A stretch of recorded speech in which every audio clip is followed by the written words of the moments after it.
નમસ્કાર મિત્રો, જય પશુપાલક, જય ગૌ માતા.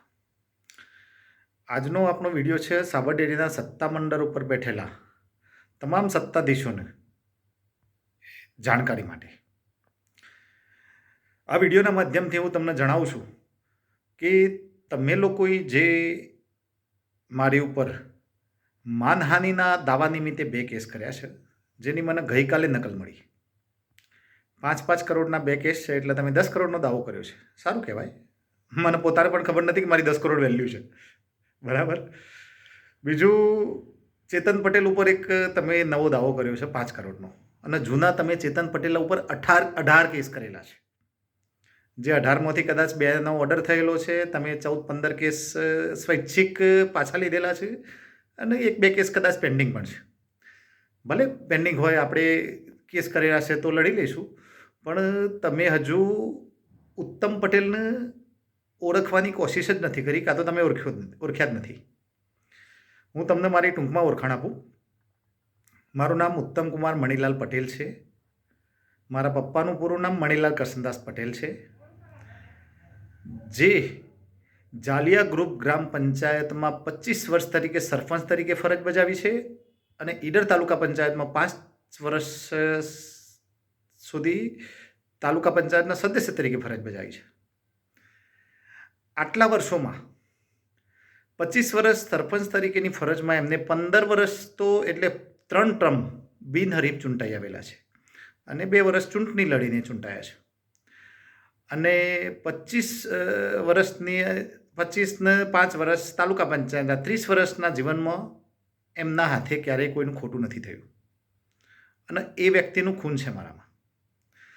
નંબર 2, સાહેબપુરા ગામ એટલે અમારી ગ્રુપ ગ્રામ પંચાયત, જે તે વખતે જાલિયા ગ્રુપ ગ્રામ પંચાયત હતી, તેમાં નાનામાં નાનું ગામ છે, અને એમાં મારા પપ્પા સરપંચ તરીકે 25 વર્ષ રહ્યા.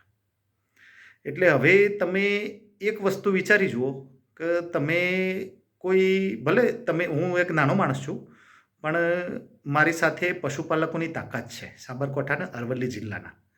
ત્યાં સુધી તમને હું મારા લેવલમાં ગણતો જ નથી. ભલે તમે સત્તા ઉપર બેઠા હોય, પૈસા હોય, તમારી પાસે પૈસાનો પાવર હોય કે લાગવગ હોય, પણ તમે સતત જૂઠા અને ભ્રષ્ટાચારી લોકો છો.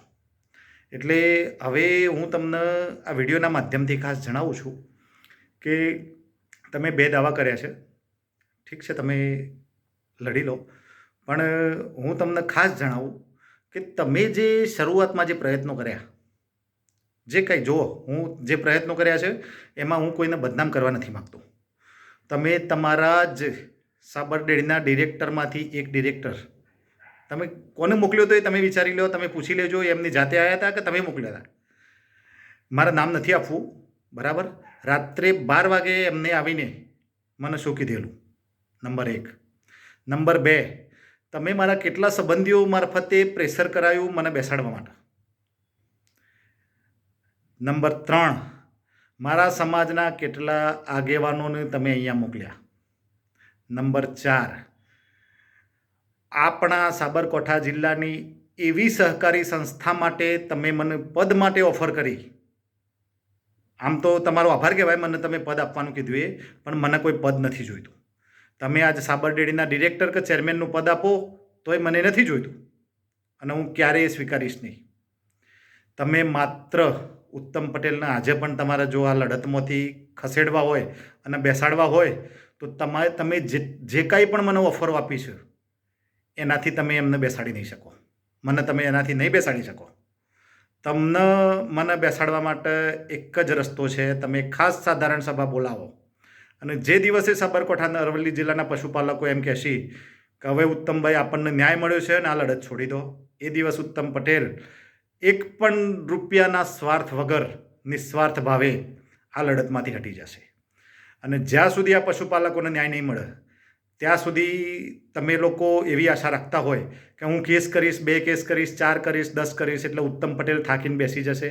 ભાઈ, મારામાં જે વ્યક્તિનું ખૂન છે ને, એ વ્યક્તિ ક્યારેય એમના જીવનમાં કદીય જૂઠ સામે બેઠા નથી, અને હું પણ નહીં બેસું.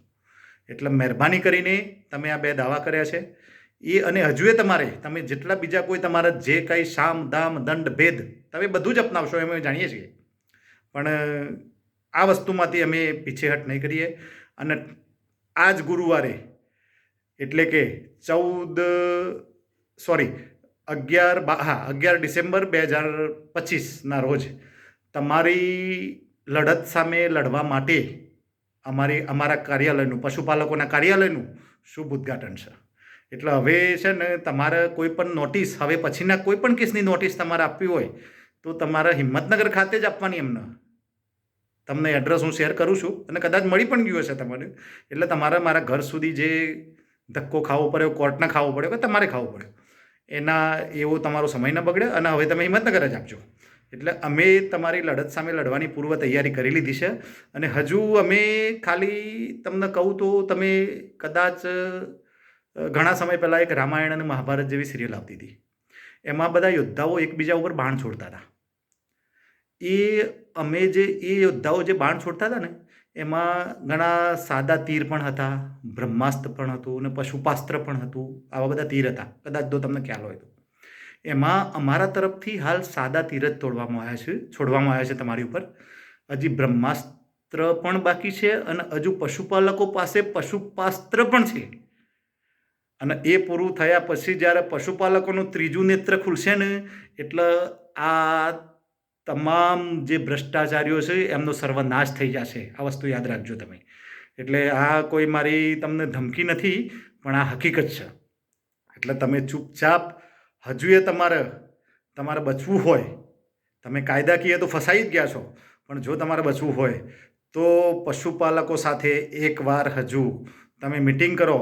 ખાલી ઉત્તમ પટેલ કે એમની કમિટી સાથે નહીં, તમે જનરલ આખા જિલ્લાની ખાસ સાધારણ સભા બોલાવો, અમારા પ્રશ્નો તમે સાંભળો અને એનો જવાબ આપો. અને પશુપાલકોને તમારા એ જવાબથી સંતોષ હશે તો અમે ત્યાં અમારી લડત ખતમ કરીશું. નહીં તો તમારા પાછળ અમે પૂરા, ભલે તમે અમને ગમે તે કે પ્રકારે તમે હેરાન કરશો, પણ આ લડત અમે મૂકશું નહીં. અને જ્યાં સુધી પશુપાલકોને ન્યાય નહીં મળે ત્યાં સુધી અમે લડતા રહીશું. એટલે હવે તમારે આગળ જે કાંઈ પણ તમને રસ્તો દેખાય એ રસ્તા તમે આગળ વધજો, પણ પશુપાલકોને હિત જોજો. હજુ તો ઘણા બધા અમારી પાસે આધાર પુરાવો છે અને ઘણા બધા આરોપો તમારી પર કરીશું, અને તમે પણ કદાચ ઘણા બધા દાવા કરશો, પણ દાવા કરીને તમે પશુપાલકોના પૈસા સાબર ડેરીમાંથી એક તરફ વેડફી રહ્યા છો. પશુપાલકોનો નફો ઓછો કરી રહ્યા છો 25-26નો. તમે એક કેસના 75,000 રૂપિયા, એક દાવાના તમે 75,000 રૂપિયા કોર્ટ ફી ભરી છે. તમે 3 દાવા કર્યા, 2,25,000 રૂપિયા તમે કોર્ટ ફી ભરી, એમાં વકીલ ફી આવશે. અને હજી કેસ ચાલે ત્યાં સુધી તમે કેટલો ખર્ચો સાબર ડેરીના માથે નાખશો. અમને ચિંતા એ છે, તમે અમારી ઉપર કેસ કર્યો છે એની ચિંતા નથી, પણ તમે જે પશુપાલકોના પરસેવાની કમાણી, જે એમનો નફો છે, એ પૈસે તમે પશુપાલકોના સામે જ લડી રહ્યા છો. એટલે તમે મહેરબાની કરીને આ બધું છોડી દો. અને હજુ સમય છે કે તમારી ભૂલ થઈ હોય તો તમે બેસીને સ્વીકાર કરી લો. પશુપાલકો એના માટે સમજશે જરૂર જેવું લાગશે તો. બાકી તમે આ વસ્તુ જે કરી રહ્યા છો એ બિલકુલ ખોટી છે. અને હવે પછીની જે લડત છે એ બિલકુલ કાયદાકીય, અને તમારા અમારી માગણી મુજબના પેપર તમારા કોર્ટમાં લઈને આપવું પડશે. અને એ પેપર ઉપરથી સાબિત થશે કે તમે કેટલા સાચા છો અને કેટલા ખોટા છો. એટલે હવે બીજું વિશેષ કહેતો નથી, કારણ કે વિડીયો ઘણો બધો લાંબો થઈ જશે. અને ટૂંકમાં હવે જરાક સુધરી જાવ તો સારું છે. બાકી જે ઉપરવાળાએ ધાર્યું હશે તે થવાનું જ છે. જય હિન્દ, જય ભારત.